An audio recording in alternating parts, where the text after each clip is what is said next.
Cada semana en Radio Guadalquivir, la opinión con Javier Pereda, en su justa medida, en su justa predicción, con J de Justicia y P de Predicción.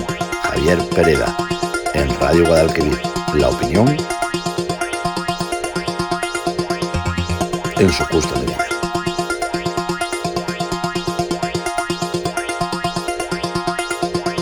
El día 20 de septiembre se recuerda a los mártires de la Iglesia Católica de Corea durante los siglos XVIII y XIX.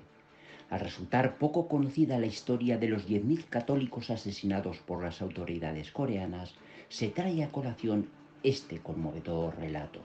Al ubicarse en la península de Corea en el paralelo 38, podemos hacernos cargo de sus vicisitudes históricas.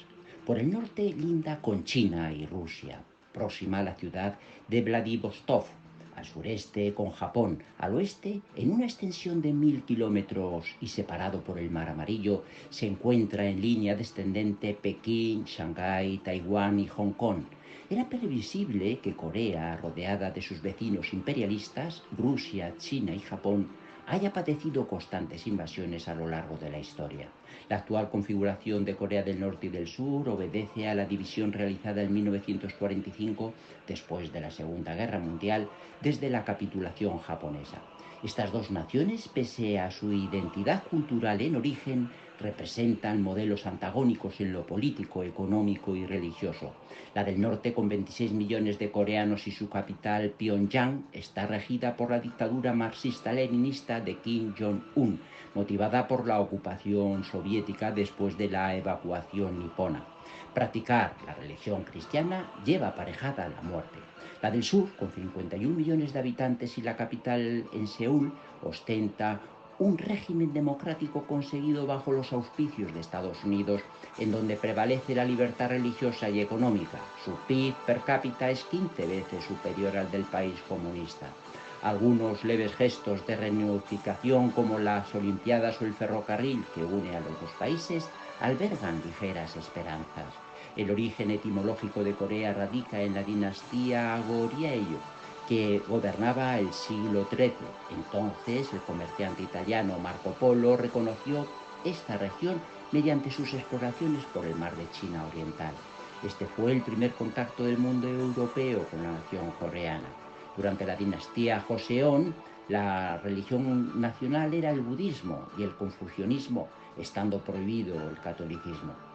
Corea es uno de los pocos países del mundo en donde el catolicismo fue promovido por laicos coreanos. Por la curiosidad inicial de intelectuales en la búsqueda de la verdad religiosa, hasta que 50 años después llegó la misión extranjera en París. En 1784 los estudiantes coreanos Hong Yu y Peter Lee descubren en Pekín, al realizar intercambios culturales, libros cristianos del jesuita italiano Matteo Ricci, que falleció en China en 1610, continuador de la misión iniciada por San Francisco Javier. Estos estudiantes empiezan a rezar y a practicar el contenido de estas obras y solicitan ser bautizados por los jesuitas de la capital china, extendiendo su mensaje a millares de compatriotas. 10 años después, con su apostolado, la Iglesia en Corea alcanza 10.000 fieles. El primer sacerdote chino que ingresa clandestinamente en la península es James Chun Nun Mo, que moriría mártir 7 años después.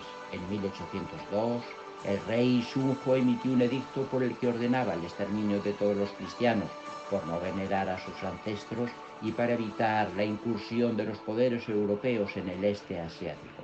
En 1845 se ordena Andrew King, el primer sacerdote coreano. Acaba de celebrarse el 200 aniversario de su nacimiento. La Iglesia Católica ha realizado en 2 etapas la canonización de mártires en Corea. La primera se llevó a cabo por el Papa Juan Pablo II en 1984, que comprende el periodo de 1839 a 1867 con 103 mártires, encabezados por Andrés Quintaegón y Pablo Chonha-San.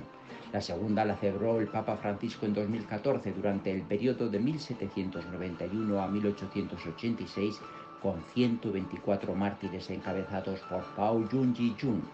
Que se hayan declarado mártires 215 laicos y 12 sacerdotes pone de manifiesto la importancia de los laicos en la Iglesia. Las dos canonizaciones se efectuaron en Seúl y 227 mártires descansan en su catedral, Myeongdong. Llama la atención cómo los católicos coreanos han dado testimonio de su fe durante más de 100 años de persecuciones cuya fidelidad no tiene precedentes en la historia.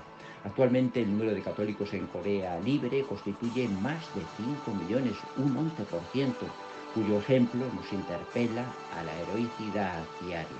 Porque, con Tertuliano, la sangre de los mártires es semilla de nuevos cristianos.